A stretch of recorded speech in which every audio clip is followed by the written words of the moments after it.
So before we cross the street into the colorful Bo-Kaap, I just want to give you guys a background of the neighborhood that we'll be visiting today.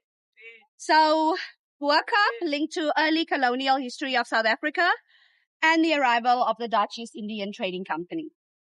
So when the VOC arrived here in April 1652, how's it? Good? Good. When the VOC arrived here in April 1652 with a mission to set up a replenishment station, they wanted to build a city. So they wanted all the modern commodities of a city at the time. The indigenous tribes we had around here, the San and the Khoi, they were nomadic, hunters and gatherers. So they did not have the skills they required. So there were two sets of people brought here by the East India Trading Company. There was a group of enslaved people, and then there was also a group of skilled workers, indentured laborers. So my Cape Colored community is sort of divided into these two groups. So racially in South Africa, I'm classified as a colored, historically a Cape Colored. So unlike in the UK and in America, it's not seen as a derogatory term here. We've sort of reclaimed it. And it basically refers to someone that comes from a mixed background. Okay. Yeah. So how we got here is basically the slave trade. So our slave trade was more similar to the American one, where people were taken from different places and brought here. They didn't use the local indigenous tribes because the one instruction that Jan van Riebeeck had, the Dutch guy sent here to start the replenishment station, that he was to leave the indigenous people alone. And he didn't get initial permission from the East Indian Company to start the slave trade. But then he sort of found a loophole. In 1658, a Dutch ship known as the Armsvoort, on its way back to South Africa, ran into a Portuguese slave ship. And then they robbed that Portuguese slave ship of the first 250 people. So that is ultimately what started the slave trade in 1658. They also tried to go to West Africa, but then they got in conflict with the Dutch West Indian Company, the one going to the Americas, because, these were two separate entities. So then the rest of the people mainly came from Indian Ocean. So from as far as the east coast of India, Bengal, Malabar, the Indonesian islands, the east coast of Africa, Zanzibar, Ethiopia, Madagascar, Mozambique. And once they arrived in the Cape, the first thing they did was they removed their religious items and they gave them new names. Because, it's a lot easier to control someone if you dehumanize them. So they give them Dutch first names or Christian names. And then their surnames would be things like Van, which means from in Dutch. Van Madagascar, Van Mozambique, simply where they were from originally. Other people they named after their physical features, their physical attributes. Hey. And then later on, they also simply started naming people according to the month that the ship arrived in the Cape. So if the ship came in January, yes. So hence my family surname up until today being January. Luckily, I was also born in January, so worked out. January. Yes. My sister, she married in October, so she's now October. But yeah, we carry our names with pride here because there's not a lot remembering the enslaved history and heritage. So the people that live across the street in the colorful Bo-Kaap neighborhood that we'll be visiting today, whereas my ancestry is more from the east coast of Africa, their ancestry is more from further up the Indian Ocean. So east coast of India, as well as the Malay Peninsula, the Indonesian islands. So today we refer to this group of people as the Cape Malays. And the Bo-Kaap is also often referred to as the Cape Malay Quarter. So it gets a bit confusing because not all of them came from Malaysia, but the common trade language they spoke from the islands of Indonesia was Malayu. So they were Malay people, but more from the islands of Indonesia than Malaysia. So these were more seen as sort of the skilled laborers, as they had skills to contribute to the colony, and they were also taught all of the skills at the colony. So the Bo-Kaap, the age of the area is from 1760, when a Dutch guy known as Jan de Waal, which was the quartermaster of the East India Company and of the Cape Colony, he started developing it as a rental area for the skilled workers to rent out. So that's the age of the area. Yeah. 1760. And the Bo-Kaap literally means upper Cape Town or above the Cape. Bo coming from the Dutch word boven, which means upper or above, and Kaap short for Kaapstad, Cape Town. So we're literally going to Upper Cape Town. Okay. Yeah. So things we'll see in the Bo-Kaap, we'll walk past the Awal Masjid, which literally means first mosque. So this is the first and oldest mosque in South Africa. And that's why the area is so special and unique for the people that live there. Because they managed to open the mosque in 1794.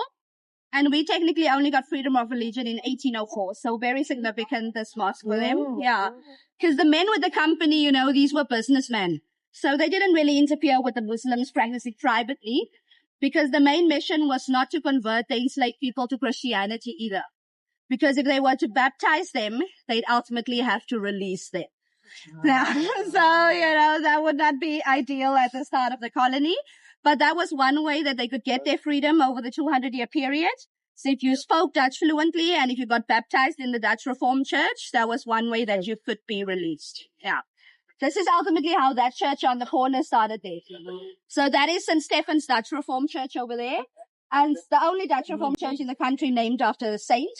So the building originally opened on the 1st of November, 1800, and it was first a theater or comedy house. Okay. So it was the first theater around the Cape here. And then in the late 1830s, they turned it into the Dutch Reformed Church for the colored congregation of the church. That was that conversion to Christianity. Yeah. So we'll walk past the mosque. We'll head up the road in Dorp Street. We'll discuss all of the myths about the colorful houses, how they originated. Because I know you guys are mainly interested in the colorful homes.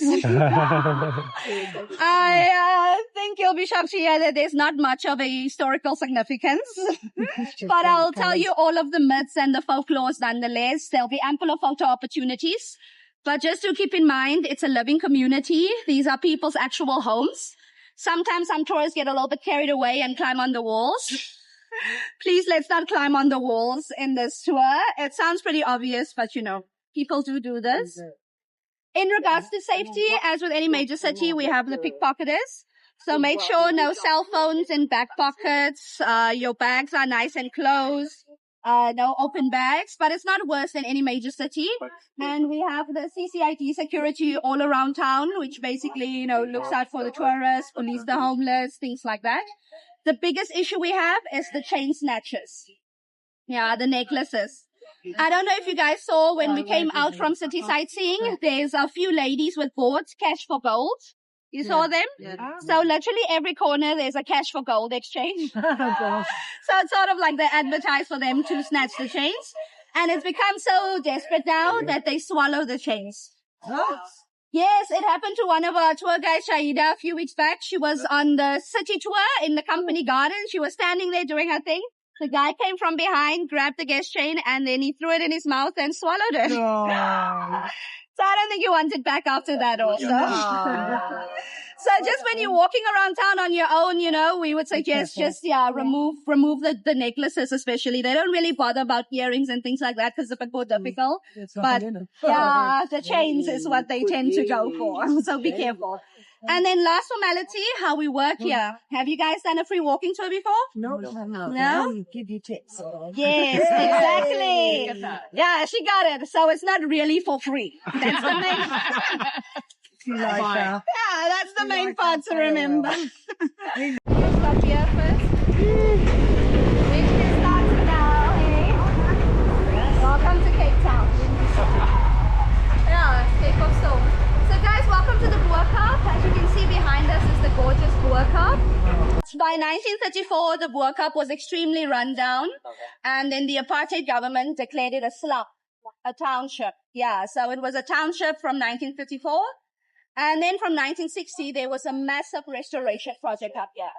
And that's when the majority of the homes we're going to walk around now were redone. Okay. Yeah. In a Cape Dutch / Georgian architecture. And where's that money coming from? Government? Yes. So is that... So when you get a slum status, it can either go two ways. Okay. It can either be demolished, like what happened to District 6, or it can be upgraded and rebuilt. Yeah. No. So that's sort of one or two ways where it comes. So they were lucky that the same thing didn't happen that happened to the district. But we're still going to get through why this one was treated so uniquely as well. Yeah. Yeah, so then we did it. So you can see it's a mixture between the Cape Dutch and the Georgian architecture. The main difference between the Dutch and the English is the Dutch tend to have the wavy parapet, where the English tends to have more of the straight parapet, and then the Victorian colours that you can see from the big house onwards. That sort of main architectural difference, yeah. And before we head up the hill, you guys will also see there is a lot of new murals and artwork in support of Palestine, Gaza up here. Yeah. Okay. Already. Yes, there's always been a flag or two in the community, being a majority Muslim neighborhood. But the murals that you'll see now it's very new, so since the end of last year. And the one against the grey and the pink house with the flags, that is from last month, so some is very recent. And it's done by local teenagers. They call themselves Angels for Palestine and Murals for Gaza. So we've had a lot of massive protests in Cape Town over the last few months as well. We had one last weekend as well and during the week. But for the most part, it's been very civil because we don't only have a big Muslim community, we also have quite a large Jewish community. Yes. And they basically sort of live next to each other. The hill, Signal Hill, is what divides the neighborhoods. In the front of the hill, we are now in the Bo-Kaap, which is, the majority Muslim neighborhood. And on the side of the hill is Sea Point, which is it's a big Jewish neighborhood. Yeah. For the most part, things have been civil. One thing that is noticeable is the security has been upped. I don't know if you guys have taken a walk down Sea Point or so, but if you have a walk in Sea Point, you'll see there's a lot more security guards now. So that is a visible thing that's happened. But for the most part, it's still been quite civil. Yeah. So let's head up there. I can love you in the dark.